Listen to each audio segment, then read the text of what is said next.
우리는 평생 이렇게 믿고 살아왔습니다. 브로콜리는 몸에 좋다. 암 예방에 좋다. 다이어트에 좋고 면역력에도 좋다. 그래서 마트에서 브로콜리를 집어들 때면 우리는 이미 마음속으로 이렇게 말합니다. 이건 건강을 위해 먹는 음식이다. 그런데 여러분, 이 작은 초록색 채소 하나가 어떤 사람에게는 분명 도움이 되지만 어떤 사람에게는 오히려 속을 불편하게 만들고 몸에 부담이 될 수도 있다면 믿으시겠습니까? 우리는 너무도 자연스럽게 브로콜리를 완벽한 건강식처럼 받아들여 왔습니다. 하지만 과학은 언제나 이렇게 말합니다. 음식에는 언제나 장점과 함께 조건이 있다. 오늘은 우리가 너무 당연하게 먹어온 브로콜리, 과학적으로 확인된 장점, 반드시 알고 먹어야 할 단점, 그리고 가장 안전하고 효과적인 섭취 방법까지 연구 결과와 실제 사례를 바탕으로 차분하게 정리해 보겠습니다. 지식의 흐름 시작합니다. 브로콜리가 슈퍼푸드로 불리는 가장 큰 이유는 바로 설포라판이라는 성분 때문입니다. 설포라판은 브로콜리를 자르거나 씹을 때 생성되는 물질로 우리 몸속에서 해독 효소를 활성화하고 세포 손상을 유발하는 활성산소를 줄이는 데 관여하는 성분입니다. 미국 존스 홉킨스 대학교 의과대학 연구팀은 설포라판이 체내 해독 경로를 자극해 발암물질의 대사를 돕는 작용과 관련이 있다고 발표했습니다. 그래서 브로콜리는 수십 년 동안 항암 채소 연구의 중심에 서 있던 식품입니다. 실제로 미국 국립암연구소 자료를 보면 브로콜리, 양배추, 콜리플라워 같은 십자화과 채소를 자주 섭취하는 사람들에서 특정 암의 발생률이 낮게 나타나는 역학적 경향이 반복적으로 관찰되어 왔습니다. 물론 이것이 암을 막아준다는 의미는 아니지만 위험도를 낮추는 식습관과 관련이 있다는 의미로 해석됩니다. 또 브로콜리는 비타민C의 보고입니다. 브로콜리 100g에는 하루 권장량에 가까운 비타민C가 들어있습니다. 비타민C는 면역세포의 기능 유지, 피로회복, 산화 스트레스 완화와 깊은 관련이 있는 영양소입니다. 여기에 더해 브로콜리에는 비타민K, 엽산, 칼륨도 풍부합니다. 비타민K는 뼈 건강과 혈액 응고에 관여하고 엽산은 세포 분열과 혈관 건강에 중요한 역할을 하며 칼륨은 나트륨 배출을 도와 혈압 관리에 관여합니다. 브로콜리에는 또 하나 중요한 성분이 있습니다. 바로 루테인과 제아잔틴입니다. 이 두 성분은 눈의 중심 시력을 담당하는 황반에 축적되어 강한 빛과 산화 스트레스로부터 눈을 보호하는 역할과 관련이 있습니다. 여러 영양학 연구에서 이 성분들이 풍부한 식단은 눈의 중심 시력을 담당하는 황반이 망가져서 글자와 사람 얼굴이 흐려지는 질환인 황반 변성 위험과 관련된 지표를 낮추는 경향을 보였다는 보고도 있습니다. 그리고 브로콜리는 강력한 항산화 채소로도 알려져 있습니다. 항산화란 세포를 늙게 만들고 망가뜨리는 활성산소를 중화하는 작용을 말합니다. 식품화학 분야 학술지들에 따르면 브로콜리는 항산화 지표 평가에서 채소 가운데서도 상위권에 속하는 식품으로 분류됩니다. 마지막으로 브로콜리는 다이어트에 매우 유리한 구조를 가진 채소입니다. 100g당 약 30kcal 정도로 열량이 매우 낮고 식이섬유는 풍부해 포만감은 오래 지속됩니다. 또 혈당 지수가 낮아 식후 혈당과 인슐린 분비를 급격히 자극하지 않는 특성이 있습니다. 이런 특성 때문에 브로콜리는 살을 태우는 음식이 아니라 살이 쌓이지 않는 환경을 만들어주는 음식으로 평가됩니다. 영양학 전문가는 이렇게 말합니다. 브로콜리는 설포라판과 비타민, 항산화 성분이 동시에 풍부한 드문 채소입니다.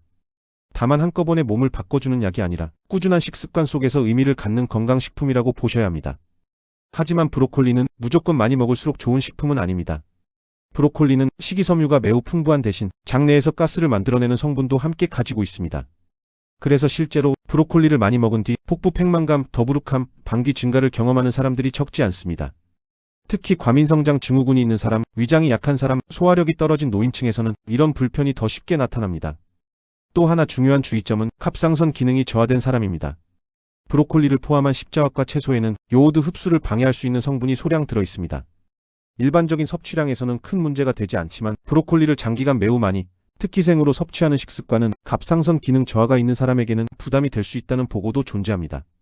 실제로 해외의학 보고서들 중에는 브로콜리를 포함한 십자화과 채소를 극단적으로 많이 생식한 사람에서 갑상선 수치의 변화가 관찰된 사례들도 간혹 등장합니다. 물론 이는 일반적인 섭취와는 거리가 먼 극단적인 예에 해당합니다. 즉 브로콜리는 대부분의 사람에게는 매우 유익하지만 과다 섭취하거나 생으로 과잉 섭취하는 경우에는 체질에 따라 불편을 줄 수 있는 채소이기도 합니다. 그렇다면 하루 권장량은 얼마나 될까요? 전문가들은 일반적인 성인의 경우 익힌 브로콜리 기준으로 하루 한 컵에서 2컵, 즉 약 80에서 150g 정도가 가장 안전하고 이상적인 섭취량이라고 말합니다. 이 정도면 비타민과 항산화 성분, 설포라판의 효과를 충분히 얻으면서도 복부 팽만이나 갑상선 부담 같은 부작용 위험을 낮출 수 있습니다. 반대로 브로콜리를 생으로 먹을 경우에는 하루 30에서 50g, 작은 송이 2-3개 정도면 충분합니다. 생브로콜리는 장에 가스를 만들기 쉬운 구조이기 때문에 과하게 섭취하면 배가 더부룩하거나 불편해질 수 있기 때문입니다. 결국 브로콜리는 많이 먹는 것보다 적당량을 꾸준히 먹는 것이 훨씬 중요합니다. 그렇다면 어떻게 섭취하는 것이 가장 좋은 방법인지 알아보겠습니다. 브로콜리의 장점을 제대로 살리는 핵심은 오직 두 가지입니다. 익히는 방법과 기름입니다. 브로콜리를 너무 오래 삶아버리면 핵심 성분인 설포라판과 비타민C는 물속으로 빠르게 빠져나가 버립니다. 실제 식품과학 연구에 따르면 브로콜리를 5분 이상 끓는 물에 데칠 경우 설포라판 함량이 절반 이하로 감소하는 것으로 나타났습니다. 즉, 브로콜리를 푹 익혀서 먹는 습관은 영양은 상당 부분 버리는 방식이 될 수 있습니다. 가장 이상적인 방법은 오래 삶는 것보다 짧게 데치거나 찌는 방식입니다. 끓는 물에 30초에서 1분 이내로 데친 뒤 찬물에 바로 식히거나 찜기에 살짝 찌는 방식이 영양 손실을 가장 적게 만드는 방법으로 알려져 있습니다. 그리고 브로콜리는 반드시 기름과 함께 먹는 것이 좋습니다. 브로콜리에 들어있는 베타카로틴, 루테인, 비타민 K는 모두 지용성 성분이기 때문에 기름이 있어야 우리 몸에서 제대로 흡수됩니다. 영양학 연구들에 따르면 브로콜리를 기름 없이 섭취했을 때보다 소량의 식물성 기름과 함께 섭취했을 때 루테인과 베타카로틴의 체내 흡수율이 유의하게 높아지는 경향이 확인됩니다. 이때 가장 적합한 기름은 참기름, 올리브유, 들기름, 아보카도 오일 같은 식물성 기름입니다.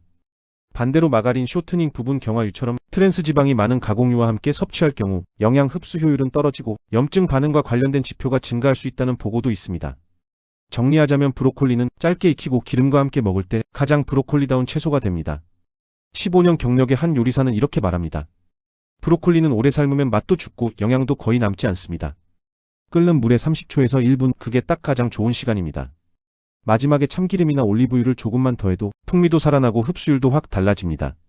정리하자면 브로콜리는 제대로 먹으면 몸에 도움이 되고 잘못 먹으면 불편함이 따라오는 채소다 보니 잘 알고 먹어야 합니다. 그렇다면 오늘부터 브로콜리를 드실 때는 이 세 가지만 기억하시면 됩니다. 너무 오래 익히지 말 것, 기름과 함께 먹을 것, 그리고 위에서 말씀드린 하루 권장량을 드시는 것, 이것이 수많은 영양학 연구와 전 세계 사람들의 식습관 속에서 현실적으로 검증되어 온 가장 안전하고 합리적인 브로콜리 섭취법입니다. 지금까지 브로콜리의 장점, 단점, 그리고 안전한 섭취 방법까지 알아봤습니다. 시청해주셔서 감사합니다. 지금까지 지식의 흐름이었습니다. 영상이 재미있고 도움이 되셨다면 구독 부탁드립니다. 구독해주신다면 더 좋은 영상으로 보답하겠습니다.